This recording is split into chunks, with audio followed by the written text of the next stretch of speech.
Thank you very much for the kind introduction and the kind invitation from Vera. And it's really nice to be here, and see actually quite a lot of familiar faces. So today we're going to organize the talk as two parallel conversations that would claim that are equally turbulent on their own terms. One is about a personal experience, and the other is about a project that we've been working on, and hopefully will be colliding into a book. We hope that, however, you will be able to see some crossing lines and ideas as this doubling up is meant to proliferate new spaces in our heads. Once a new image is created, you might succeed in placing it into a larger context.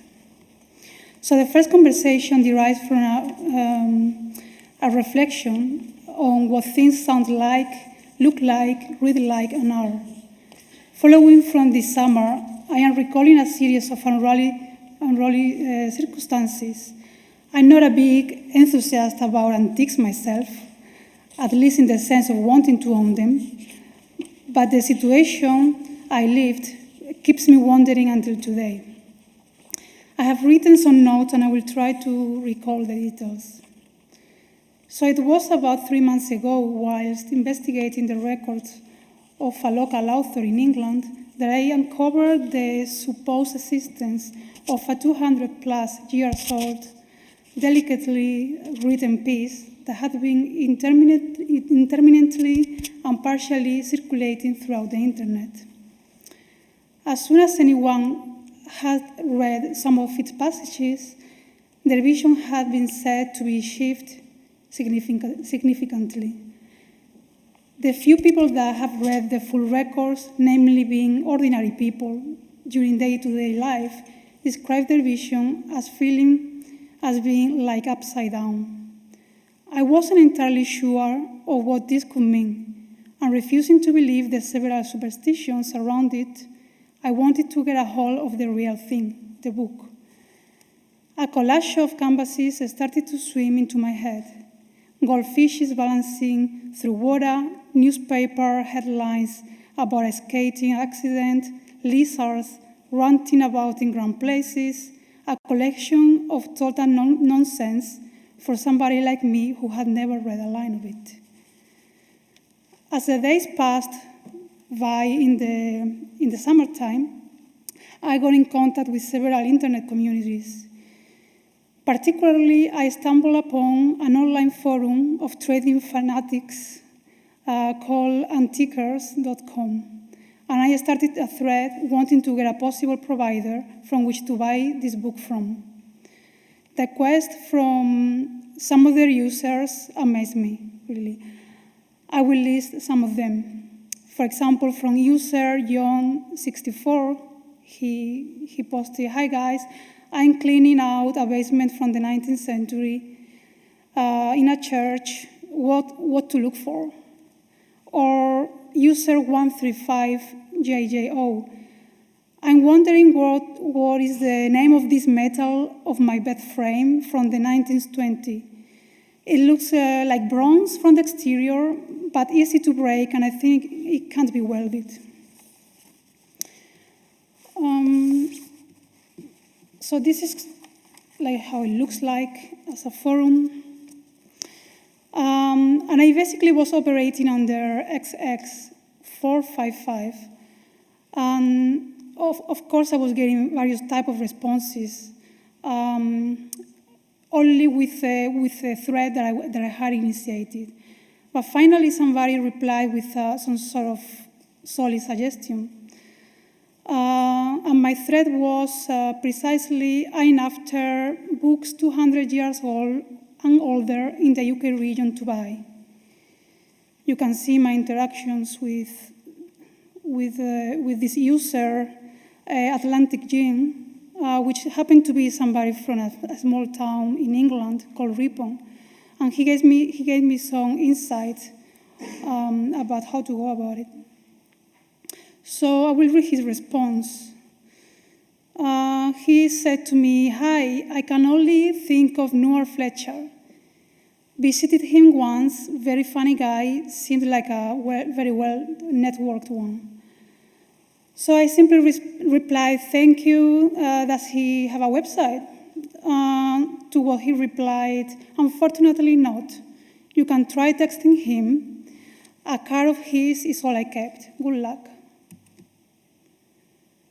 So you can see the attachment he sent, Noah Fletcher, Central American Antiques.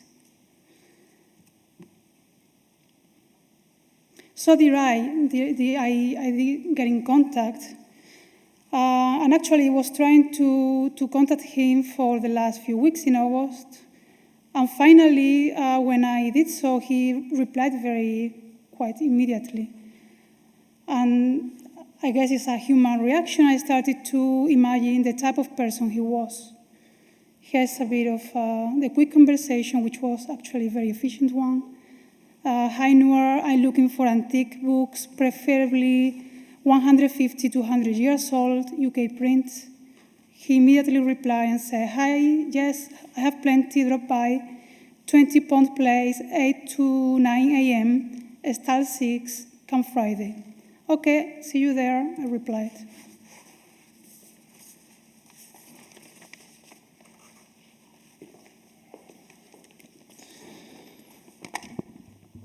So I used to think of images as something like biological objects, that each image would be imbued with certain qualities and that would allow it to survive, or meant that it would die when released into circulation or fade in one's own memory. This biological contrivance meant that the image was living, reproducible, and would die. So I used to evaluate images on whether they had a tolerance to survive. I thought that weaker images were simply flat, the kind of image that was put into circulation that would again reproduce the same visual tropes that we see everywhere. Perhaps its intention was an intention to facilitate sameness. Is there a value in that? What to say about something that enters the world to mimic the intention of other images? And as I was describing those images in terms of their biology, I would christen them, or those weaker images, with a kind of immediate exhaustion. Perhaps this came from the fact that they were made in spite of other images. And since they were born of the virtues of other images, the idea that they were exhausted meant that they were doomed. And this was only exacerbated by the fact that I was constantly witness to many images that would indeed exist, but have no consequence for doing so.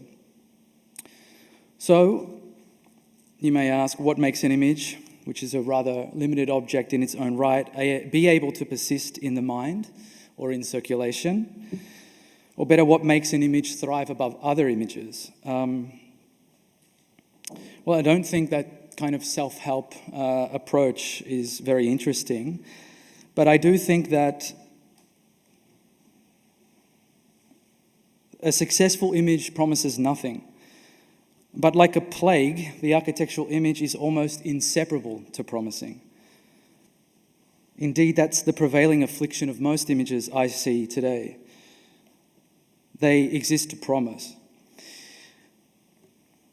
So, the image without promises is an image that may be primarily recognizable. They may have, though, enough of a quality where it obliges one to reevaluate them.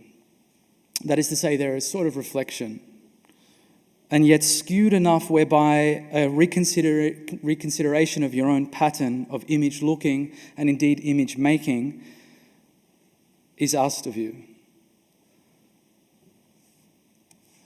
I think it's also important to talk about the fact that images come from a time and place.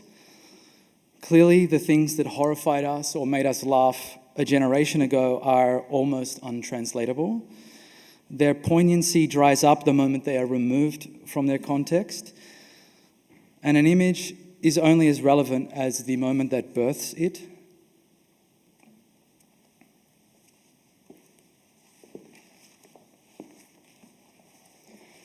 It is early morning in Chelsea, and I'm walking over to Noor's appointment location, reflecting on the noisy surroundings.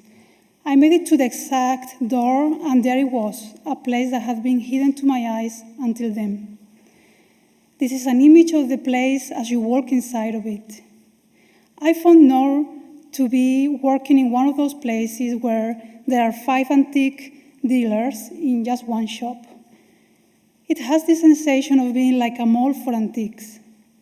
So there is a level of anonymity as you are walking around, but you are under the gaze of 5 independent dealers who, in the politest way possible, want your attention.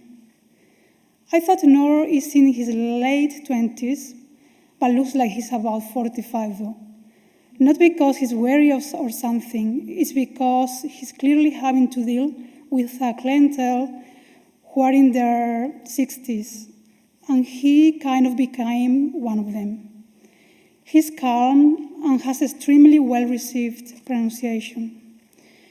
He says he's from Bridgetown, Barbados, but he could just as well be a local, a London-born and raised.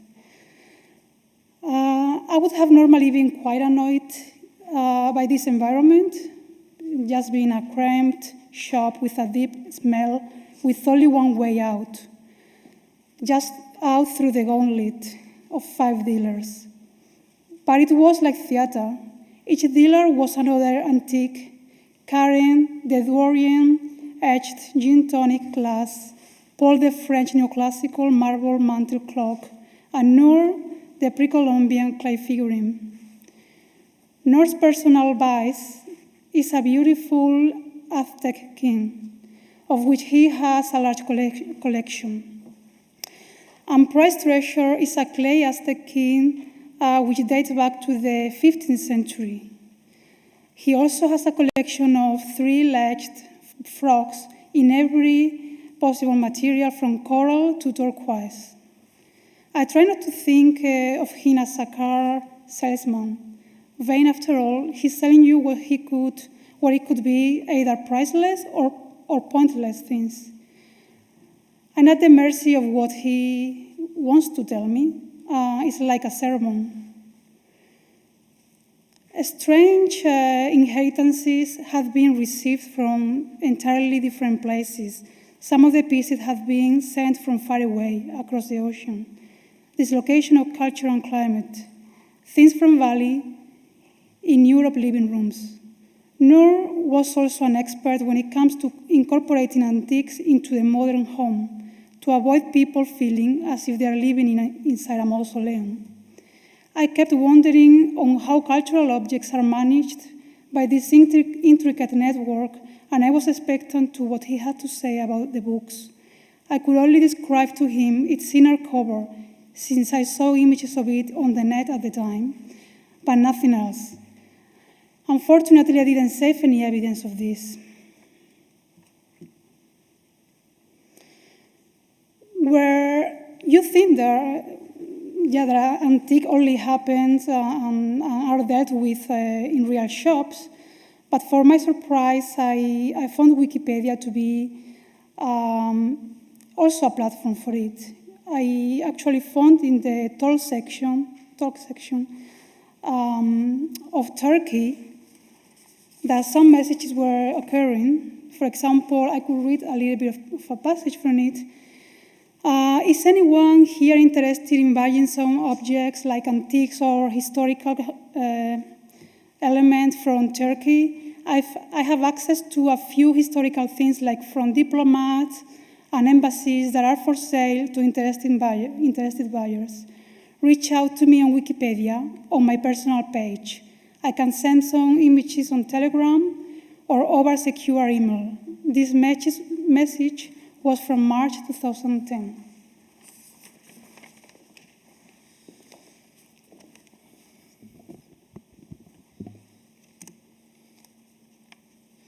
By the way, the other thing I wanted to mention is that so much of science doesn't require the service of the image anymore. At one point in history, the image was used almost exclusively as a measuring device. The discovery of linear perspective meant that we could unlock the power to reproduce space and other objects with fidelity via measurement, and the world became a place that was systematized via the eye. So to capture something was to position it in a set of relations with others. And since early science was most often observational in nature, images were used as devices to transmit knowledge. This is why early scientific images are so compelling, because knowledge primarily came from the senses, like this drawing of tumor cells from Santiago Ramón y Cajal from 1890.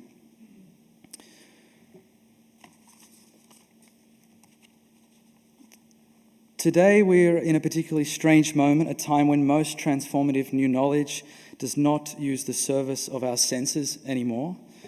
So what good is the image? Now science literature is flooded with artists' impressions that are basically images that are trying to make something very complex palatable for the eye.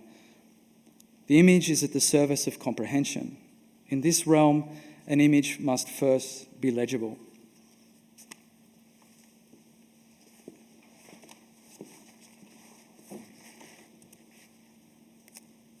So this is an image of the book I was looking for. It took me 1 minute to describe to Noor some motifs supposedly corresponding to the book's inner cover, and he spotted the right book straight ahead from his collection. This was sheer luck. I told Noor I heard about this book online and that I have seen its inner cover there. He kind of smiled when he heard that, and it was a funny reaction. This is a high-risk value object, he ensured. I didn't understand his language. He held in his hands what to me looked like a wooden log. So this was it. He opened it and cautiously flipped through its pages. But I could hardly read from it, actually. With equal amounts of pleasure and danger, I only got to skim through partial stories. It seemed to have been subject to a pest. Perhaps insects, rodents, birds, or bats. Perhaps it was stored next to a poultry where products for bread preparation were frequently put together with bacon and other meats. That could have attracted animals.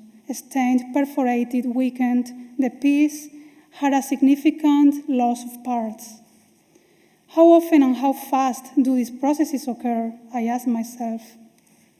There I was, in front of Noor, seeing the thing that people were talking about online, like a scan, incomplete. Even towards the end of my visit, Noor kept on adding up to his sermon. He knew his trade and kept on describing the piece binding excellencies, the use of inks made from plants, all described with oddly specific detail. I wanted to engage in his acquisition, but he didn't seem to be planning to sell it to me. The process of purchase had become a violent act since I was so insistent. Perhaps he thought that I knew too much about the book and that I didn't need to ask for many details and facts about it. I must have been not his average client, and I knew that I had broken from the norms on such an object, on how such an object should be acquired. His average client would have demanded to see the book's certificate of origin. In fact, this is commonly something that is asked since it makes people more confident and simply at ease. Together with it, they like to receive records of any codes and marks attributed to it, something similar to what, let's say, spare car parts, bananas and pears have nowadays assigned to them a so-called harmonized system number, a full code ranging from 8 to 12 digits.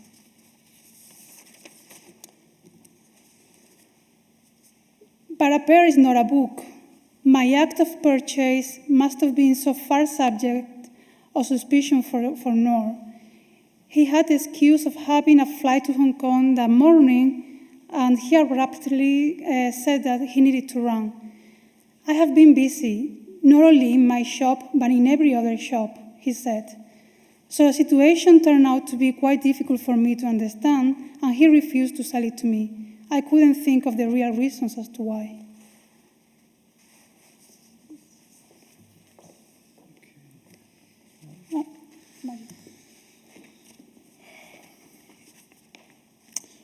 Recently, though, we came across a series of images that seemed to escape convention. These images, entitled Moon Musings, were uploaded to YouTube by a user by the name of Bill Bryson, who apparently is an amateur astronomer who's been filming the moon for years from his backyard in Texas. At first glance, these images did not suffer from this chronic exhaustion that I previously mentioned. What's happening here is that light from an astronomical object is distorting as it passes through the atmosphere. This distortion is a consequence of the swirling of air masses mixing refractive indices of the atmosphere. And this is an image that is primarily recognizable, promises nothing, and yet broke from our pattern of the way we look at images. It is primarily recognizable because indeed the way we perceive reality is always mediated by a changing density of air between our eyes and the things we see. And here it is just augmented. Everything is not really as it is, but is mediated by a state of turbulence. This is Newton's perpetual tremor of the Earth writ large.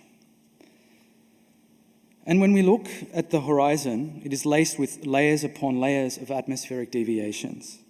This is Robert Hooke's twinkling, But if we look directly up to the zenith, this could be considered a scientific way of looking, since such a view passes through the least amount of atmospheric boil. To look out is to be burdened by the mix of what the Earth expels. To look up is to encounter less of the Earth. Indeed, the word turbulence comes from the Latin turba, meaning the crowd, and the Arabic meaning tomb. Its counterpart is the word lamina, from the French lame, which means plate armor.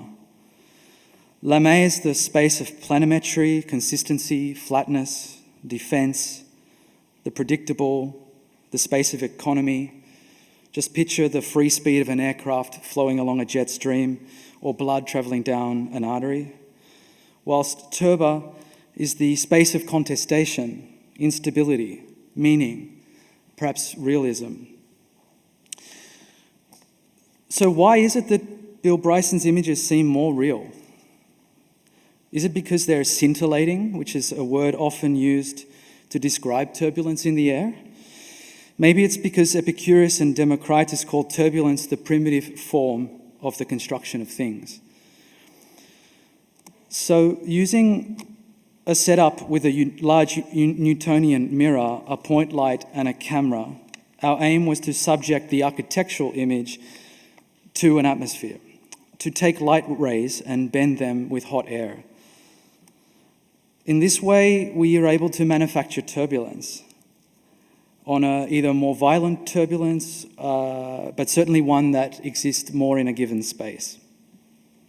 So we used a 35mm slide set between the focal length of the mirror, and a heat source, and subjected the only slide that we had in our possession at the time, which was an example of canonical modern art, Kazimir Malevich's El Afilador, which translates to the sharpener. We subjected that to the experiment. At the time, I've already said that. Subjecting Malevich's institutional and artificial abstraction with the universe's own abstraction process, that is to say turbulence, was the challenge. So we sought out then to imbue these architectural images of spaces that we completed in our own practice with their own comparative atmosphere. It became clear that when we're able to situate them with variations on a turbulent condition. In order to dispel the heat, however, we devised a set of quote, lungs, like bellows to the organ. They are the things which are conditioning space in the images. So these lungs are made of ceramic, each with a rubber insulation to cradle the heat, and are of different shapes, as you can see. And each lung is breathed into. It is mechanically heated from between 20 to 100 degrees Celsius above the existing air temperature in a room. So the shape of the lung and the temperature of the breath determine the violence of the turbulence in the image. And the kind of images that began as mere promises, that is to say the architectural image, which was afflicted with this kind of promise, is now doused in a boil of light and heat. It's not showing very well on the screen.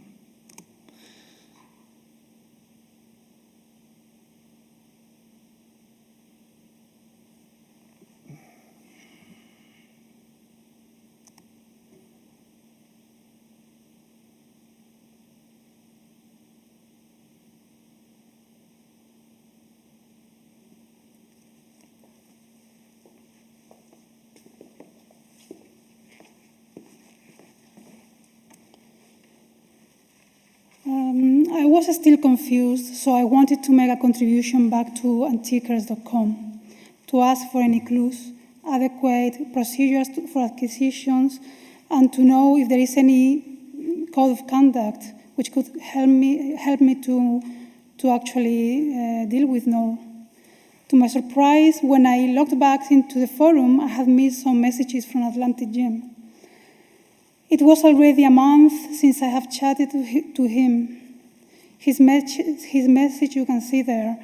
Hey XX45, did you get to meet Nor? I was shocked with the news. And he left a link to this. Nowhere else but in this floating online place would have I learned that Nor Fletcher was arrested for black market trading. The police had performed a sting operation on his place. Supposedly, they have been monitoring him for months. I told Nora on my visit that I heard about the book online. So since he doesn't have a website, he must have thought that I heard about it from a suspicious source. And it was clear. In his world, the normal thing is that everyone would ask for this so-called certificate of origin. So my conclusion is that to his eyes, I must have been a cop, posing as a buyer to catch him. I was caught in a mix of different circumstances, an underground network of trading of high-risk goods.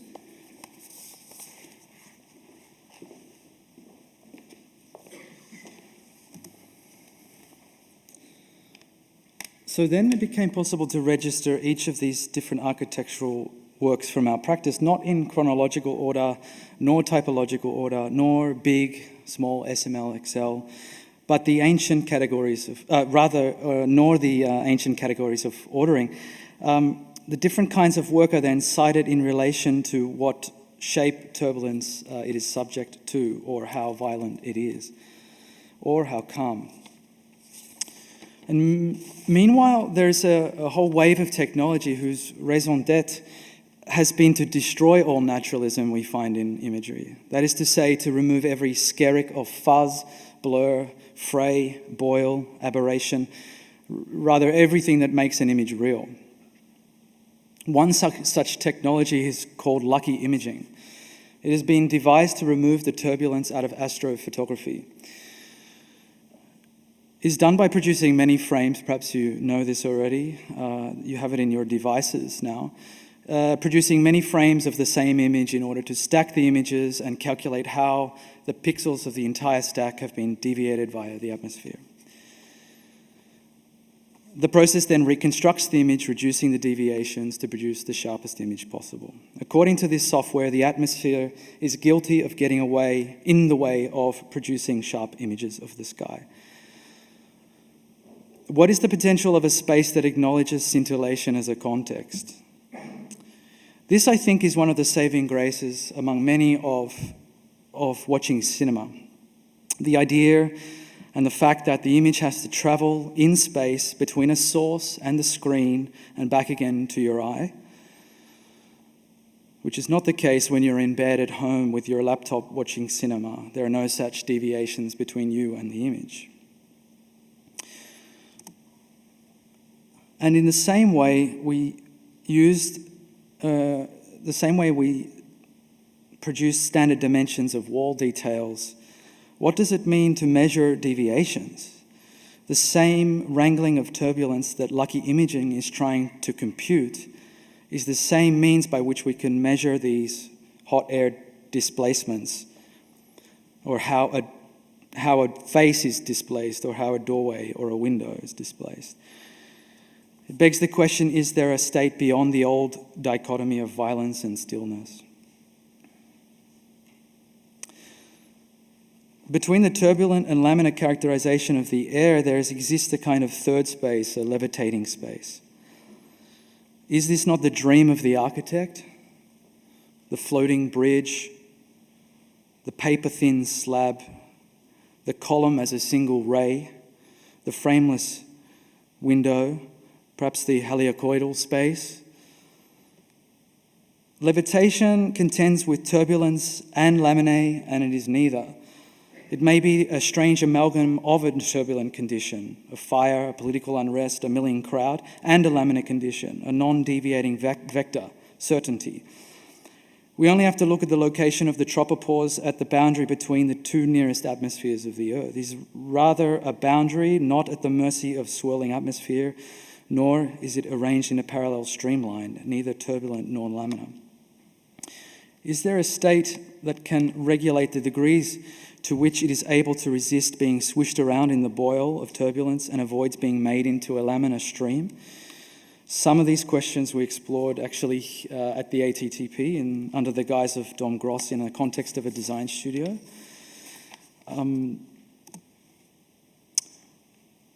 Lucretius, in his poem De Rarum Natura, uses Klineman to describe the unpredictable swerve of atoms, the smallest imaginable form of turbulence, a differential. And after Lucretius, his own identification of Klineman, the mechanics of fluids became the preoccupation of physicists, and Vitruvius dedicated his book on his treatise on architecture to the flow of water. But Lucretius refers to the atom's inclination. It's as if he's talking about them as a subject and behaving with an intention, but nonetheless unpredictable. And I haven't really written a conclusion, but perhaps that's just it. That's what makes Bill Bryson's Moon Musings, or the experience of going to the cinema, or what our images are trying to do, perhaps even in this room now. It's the acknowledgement of a layer in between us that is inclined to behave in a way that eludes what you think you recognize. Thank you.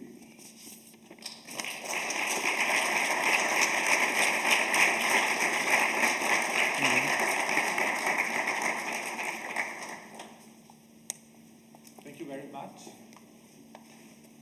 I would like to invite the audience to pose some questions, since the issue is rather complex in certain sense, but also in other senses evident. So the question is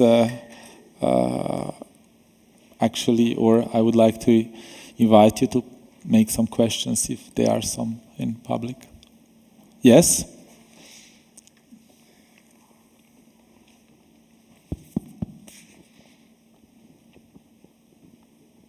Thank you very much for your talk.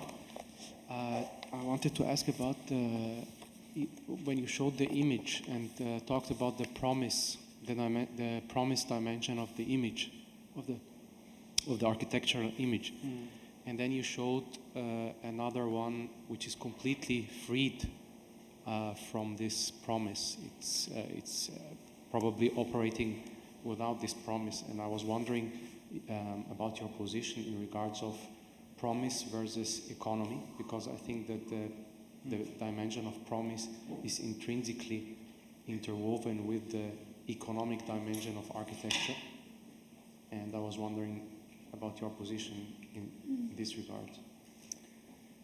Yeah, I mean, perhaps I don't know, perhaps it goes without saying that it's exactly this relationship to economy which makes it an uninteresting image, which maybe falls into the category of a expired image or an image that is exhausted, which is what I was referring to. I have no doubt that it is a kind of necessary relationship, perhaps. But I think also the purpose of the project was to situate work of ours that was definitively promising something, actually. So part of it was the ownership of producing images that do promise, but then to explore and perhaps to subject them to something which is related to this Klineman idea, which is an inclination, not knowing exactly what, the result of which before you start making something, if you see what I mean. Mm.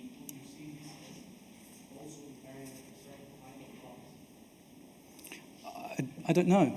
I don't know. I mean, I think it's relative as well. I guess the only thing that I'm thinking about as we were producing these is this image here, which is trying to make sense of that image, which is kind of constantly escaping definition, which is perhaps based on something, but nevertheless, to someone who's seeing them for the first time are not making sense. Which is this architectural default, if you like. It's the ruler. It's this thing which I can measure other things by and therefore make sense of. Just to follow up, well, in a way, I'm happy, and also, yeah, that you picked this moment where I don't know, it was a friction moment. I think that's also what makes interesting a talk and being interacting with other people. But for me, at least, what makes interesting this distinction is that when you are engaging with an ad copy-like type of image, the architectural one very defined that we saw before, I call this type of images personally baked images, meaning that to undo the image is almost like a deadly type of task. So I guess this idea of positioning yourself within the promise, there is always in the creation of a design many different stages. So what potentially could be something to explore with this process is to actually, find this sort of different moments of different positions. Not to say that we are rendering promises in a very definitive, in the economical only laminar space. So, I think it's more about finding this tropopause, like something in between the purely turbulent and the purely laminar space, which hopefully will help us to see space anew.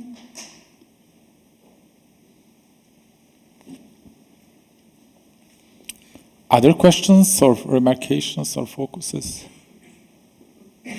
Thanks. Maybe to pick up on the question of promise, I feel that in your talk specifically, Valle, there was also the dimension of desire, which is a unfulfilled one that remains therefore complete. Also, I understand it. Maybe you'll correct me, but and I'm seeing a parallel maybe in how you. Because you said those images you work with are those of your own practice, which you somehow propose in a different domain, in a different space. So with this idea of desire, would you feel it's a way to look at it? Or maybe not at all, maybe I'm... Well, I never thought about it that way, about desire. Well, it's perhaps an impetus to cut through, right? This idea with, of wanting to get your hands full, right? And the fact that in many ways the journey becomes very much an imaginative, but also a very much real one. Or there in one of the stories there is a real transaction occurring, and in a way, this idea of owning the image would be for me the parallel in that sense with this work of force. The fact that we are in a way reevaluating things that perhaps were relevant at some point, and they were captured as images. So the idea of transcending a space that maybe is flat and forgotten, without nostalgia per se, but more from the point of view of remeasuring or recalibrating what these architectures could be.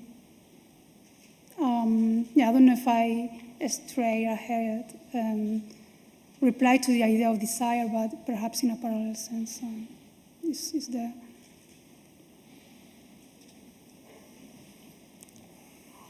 Maybe other questions?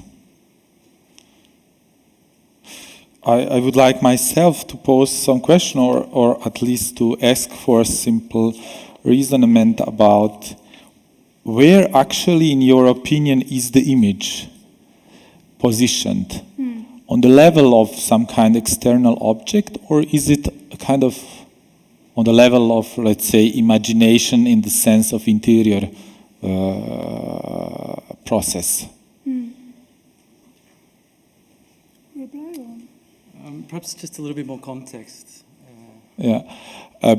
For me, as I read it, it seems to me that you try, in a certain sense, exemplify phenomena by capturing them in an image which is rather very differentiated than the image you showed on the beginning, which is somehow fixed and doesn't have this possibility to interact. And then I ask myself, isn't it actually just half of the story? Or I never saw it in this manner, but it is quite interesting for me. How can you capture it, let's say, image in some differentiated way?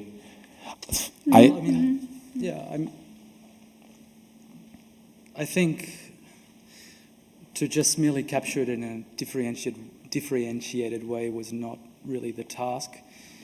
But perhaps it was this producing an image which was existing in space, that there was this natural layer of interface between the image and its final form, which is this turbulent layer, which presupposes built space.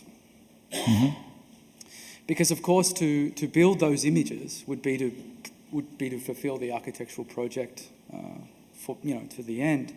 And I don't know whether this is a halfway house, if you like, between the promise and the final form of architecture.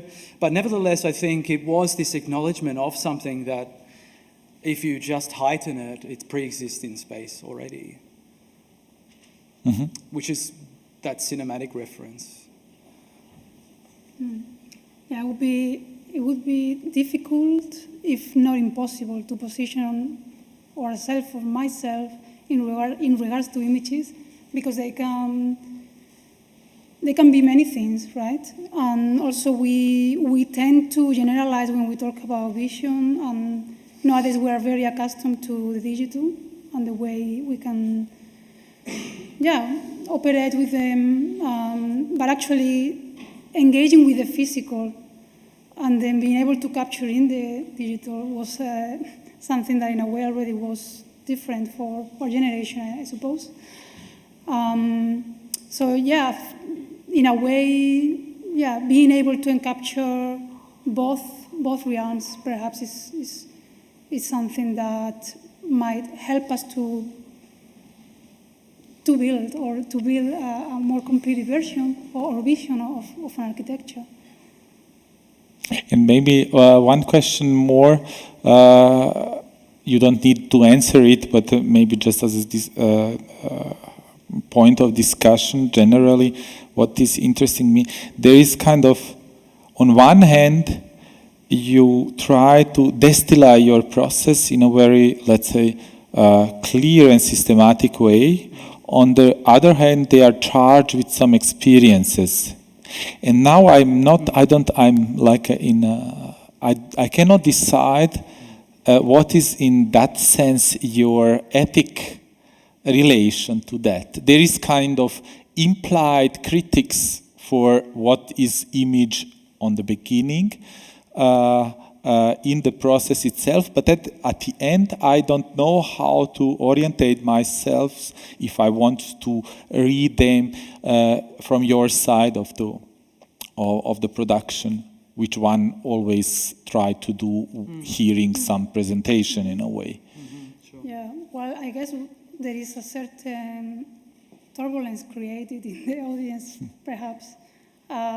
It was not the pure intention of it.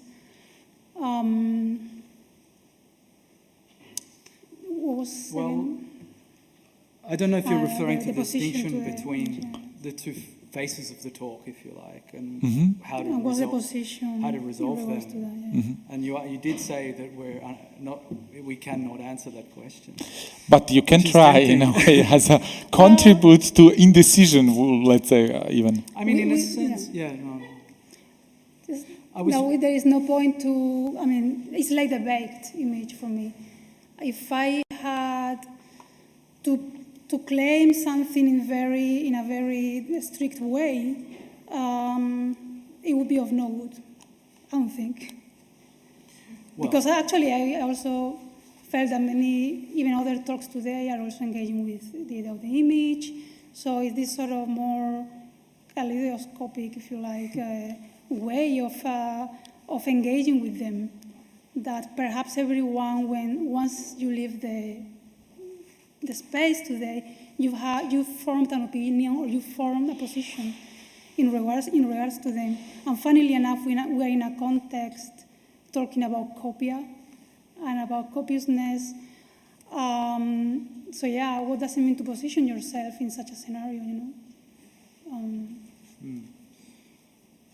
Yeah, and I mean, in a sense, in that, you know, with respect to that question, I think it was simply this process of realizing a sort of personal moment that had a kind of parallel structure to the unfolding of this project, and one that perhaps contributed to the production. So just like a certain tool or a palette would accentuate or highlight a particular, you know, not just in a painterly sense, but in an architectural sense, we felt the need or feel the impulse to use the story as a kind of relative material, if you like, in line with this. And it just sort of goes back to the point of this: the origin of things is this clinamen, you know, between associations, between individuals, but also between matter and production. I mean, I guess if we were to engage with a scientist that is really trying to work with images and measuring images and so on, the conversation could go many ways now, right? Because we are, yeah, it's not this idea of the image as a final destination. Maybe it's like a cat in a moment to actually get to see something and measure something, and then go from there. In a way, we're trying to also undo that or to expand that cat. And I think also I'm acknowledging that we're not the authority on the imagery. And I think that's something to be said. I don't want to abuse of my position as a moderator here, so we maybe, if there are some other questions, we can perhaps, yeah. Maybe you're a scientist.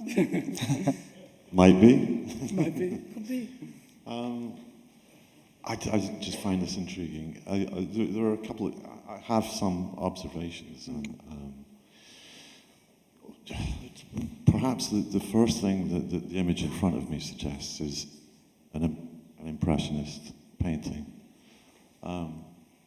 But also, at the same time, and knowing especially how it's produced, it resembles the same mediation, if you like, as night vision. Except with night vision, and turbulence is, of course, a function of heat. And night vision looks for heat, except the heat that you're looking for is produced by the bodies, which are your target. Literally your target. Your object of interest, certainly. And so it's kind of two things. Night vision flattens the chromatics, the chromatic aspect, and focuses on the object of interest as its own source of heat.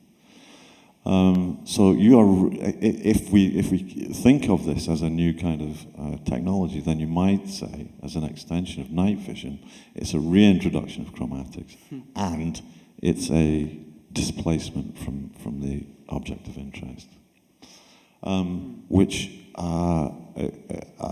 is. So would you agree with that? Does that sound plausible with what you're thinking about? Yeah, I'm just imagining wearing a huge Newtonian mirror.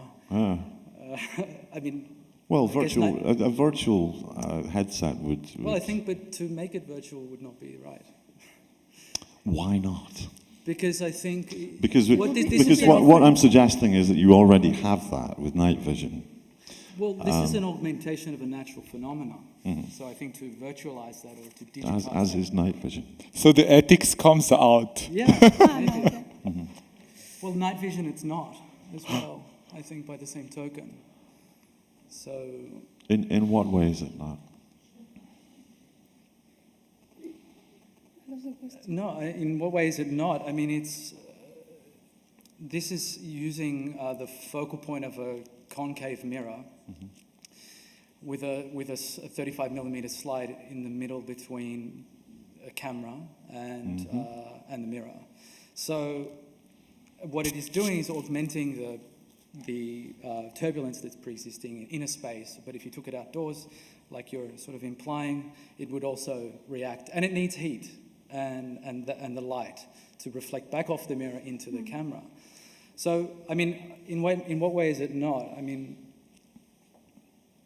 yeah. It's a technology. It's a technology, at least in that sense. Yeah.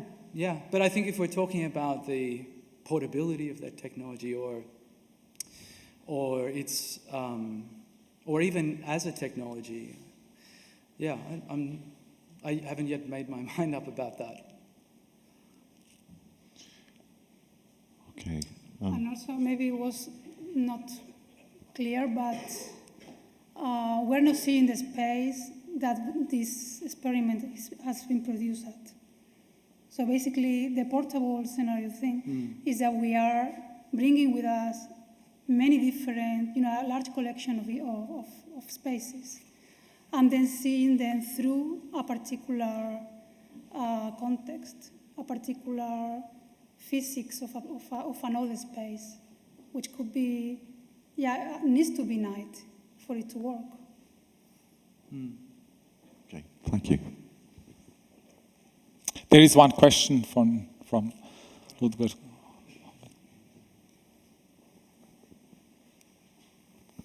Yeah, I find it, of course, always very beautiful to see that, how this develops, how this is presented by.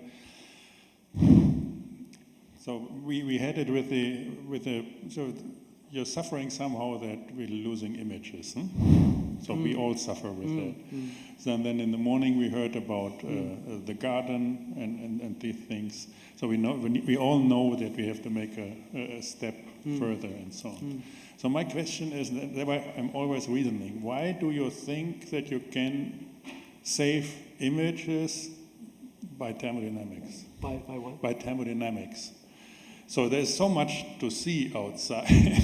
So, and thermodynamics is it's the non-system. So when all systems died, then it's thermodynamics. So if all meaning is gone, that's thermodynamics. So why you think, so it might be a complicated, why do you think that with thermodynamics distortions, we, I think, luckily, which is the garden, can overcome with taking a lot of pictures with digital and so on. They have the digital images with the kind of gardening, growing things we like, which are not there. Why do you think thermodynamics is a solution or is a way to save images? Well, I'm not sure how much of saving are we, meant to do or want to do. However, I mean, it's a very interesting point. Also, the point that of traveling, between this thermodynamics or this real, which is the air that we inhabit and share, and then the digital, and whether there is like one way only of operation, from thermodynamic to the digital, to the thermodynamic. Even there could be other channels,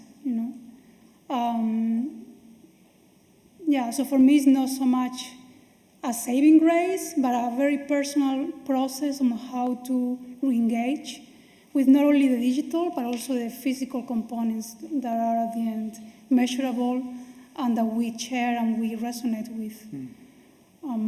But that would be maybe my first reading of that. Yeah, and I also think that it's not really the ambition of the project, but I do think that there was a level of objectivity in that we came across a set of images that we reacted to in a way that otherwise we would never react, based on this context of being drowning in images. And what about that precisely was captivating, or and whether that could be reproduced in a staged experiment. Now, the question of whether that would be producing an image that would somehow shift image making as a whole was certainly not the objective. But one wonders of the place of nature in the question of producing images today. I mean, that's just one small kind of like conclusion that the project has sort of opened up, which is a consequence of having gone through that process. I think every sort of deep engagement with something teaches you something that you can take with you, and then in a way, you learn certain behaviors, certain principles that can be applied in very personal ways. In that sense, I don't think, we're not saving the image, at least for whom are we saving the image? That would be another question. Still, we are very interested in the progressiveness of what the image could be. However, we don't deny that this comes only from one realm. Maybe that's a very plain and obvious way to put it, but we as we try to enact with the conversations, we think that processes come from many places, and in a way, if you manage to see more and to measure more and to, then that's a triumph or something that we gain from it. But in this sense, what interests me on this process is that the thermodynamics promises, as a question from beginning, actually some livability. It can be lived as the process is in a way asking from you some certain engagement which other processes in that dimension doesn't ask from you at all. There is this heuristic moment in that. more than perhaps in other methods. Or painting would be also something like that, but this we deal with completely other processes here. Yeah, that's a very good point. I mean, even again, to reflect on the context of sophistication, well, yeah, that's a way to put it, that you gain certain knowledge from certain things, and they're transferable. So, I agree. If there are no any questions more, I don't know, Vera, do we do? Yeah, we continue with the next panel. I would thank you for your presentation very much.